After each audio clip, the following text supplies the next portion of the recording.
Okay, so you sort of touched on this with our initial question about how important it is to put money towards your student debt so that you can afford other things in your life. Yeah.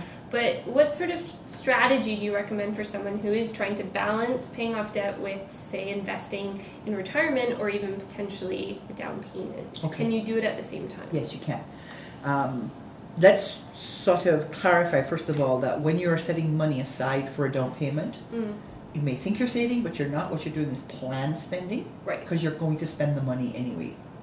So let me define savings for you. Savings is money you never spend unless you have so much money it doesn't matter anymore, or you're completely destitute. Okay? That's the only time you can spend your savings. In terms of balancing debt repayments, savings, and accumulating money for a specific purchase, Right. what you have to do is you have to look at where you're going to get your biggest bang for your buck while you also do everything else at the same time.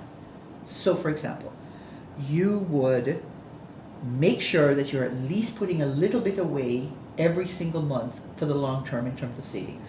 Don't have to be a lot to start, or it doesn't have to be a lot to start. You don't have to put away a lot of money for this to work. You just start, okay?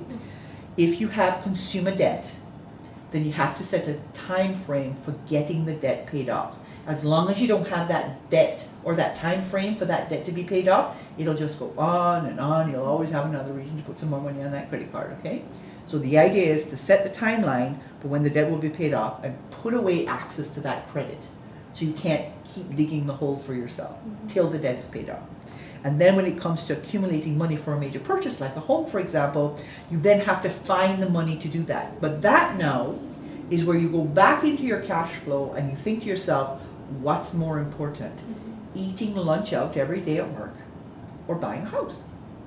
If buying a house is more important, then you say to yourself, fine, what I'm going to do is I'm going to brown bag it 4 days a week.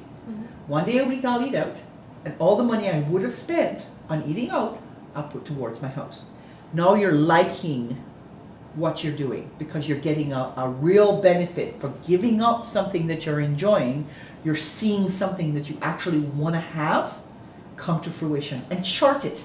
You know, one of the big mistakes we make is that we let the money just pile up in the account, but we don't give ourselves a visual representation of how we're doing. And then when we start to sort of get a little frustrated, we have nothing to look at that says, but look at how far I've come. So get one of those big poster boards and draw yourself one of those thermometers they use for like the United Way campaign, and set your goals.